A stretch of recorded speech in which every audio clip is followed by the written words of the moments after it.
Good morning. Hello, my name is Olive and welcome. And I want to talk to you today about leadership styles and a leadership style that will help you duplicate things so that you too can build leaders underneath you. And so that's what we want. So welcome. If you're joining me live, please say hello. Tell me where you're coming from. And if you're on the replay, please let me know that you're on the replay. And I would love to say hi to you when I finish. So if we haven't met before, my name is Olive Dodd, and I am here to help you build your business online using social media strategies. We don't want to chase our family and friends. We want to use modern social techniques and strategies to build our business. So, and today I want to talk about leadership styles and what kind of team do you have and how are you relating to them, and some ways that you can make your system duplicable. And that's a hard word to say. But yeah, so what kind of leadership are you? And there's 3 different types of leaders, and I have some notes here because this is just jam-packed full of information today. So first of all, the first leader type is a hero type. So this can be overbearing, the person that does everything. And of course, if there's success, then they're the hero. But if you're not success, then the hero is 0, right? So, and this is the case where, one person seems to do it all and you rely on that person, you just ask them and they do it. And so that there's no delegation or no sharing. And so that's setting yourself up to be burned out, first of all. And also it's not giving your skills to the other people. And so we want to train everybody to learn how to do things themselves. And then, of course, the second one is the handoff type, where you just say, okay, you're on your own, and just, sink or swim. And so that creates a really hyper independency. And so then there's a feeling of, you don't care, and why am I doing this? Oops. Just got a message here. Get rid of that. Yeah, so that isn't necessarily a good system either. So we want kind of a combination of the two of them, where you're not viewed as a hero, but you're someone that's sharing. So there's empathy. And so because we've all started at the same place, and so we've all gone through the same steps. And so relate that back to your people so that they know that, okay, this is a progression. I'm not stuck in this beginning situation. Things will move along, but they move along at a different pace for different people. And there are stumbling blocks along the way for sure. And it's when you fail that you learn. And so that's part of the process. And so having that empathy and that understanding, the compassion, with your people is going to be really key. And so that's going to set them up for success, to train them. And so I want to talk about, there's about, 5 different steps, to how to set yourself up so that you can duplicate leadership, and you want to have leaders underneath you. And so the first one is deciding, what skills you need to learn, and when to learn them. So having a plan, not being overwhelming, giving everything at the beginning because that's too much of an overload. Start at the beginning, with small steps, and it's a process. Start where your person is at. So if they're beginner, relate that to them and just, let them grow slowly. And if they're more advanced, then start at that place. So start where they are. And then create the skills and how to apply them.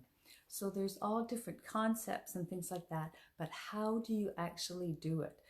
So teach that, step by step, little baby steps along the way.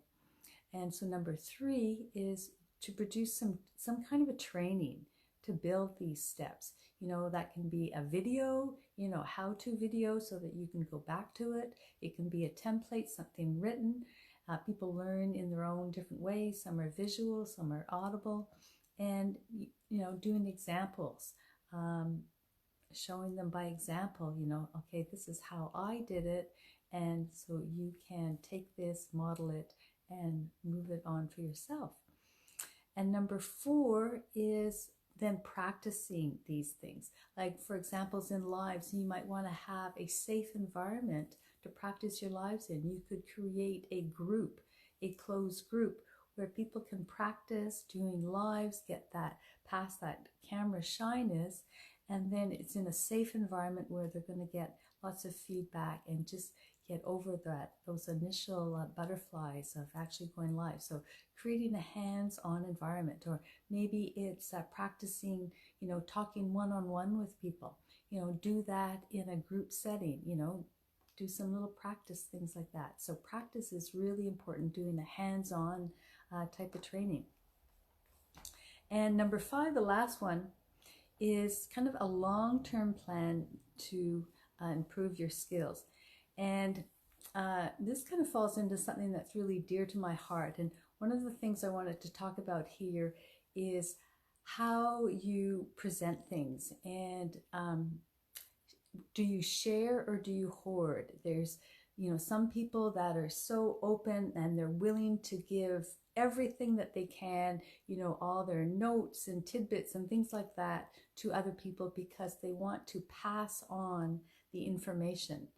And then there's other people that think, okay, well, I've worked hard on this and I don't really want to share it because I feel like it's mine and I've worked really hard on it.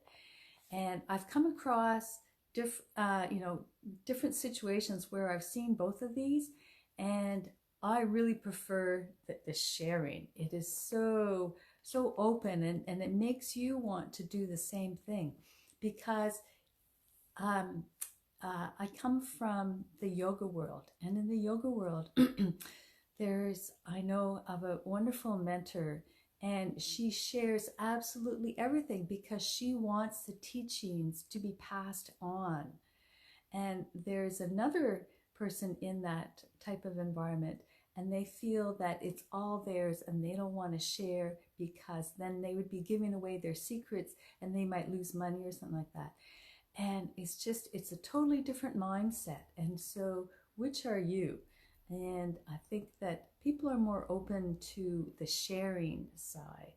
And so I notice that. And when I see, a PDF that comes across me and it's got, all kinds of lockdowns on it and that kind of thing, well, it's not really proprietary information, then, I just, that really bothers me, because I am more of a sharing person, that put the information out there and everyone's going to learn. For instance, in this industry, then we want to upgrade the level of this industry and be proud of it.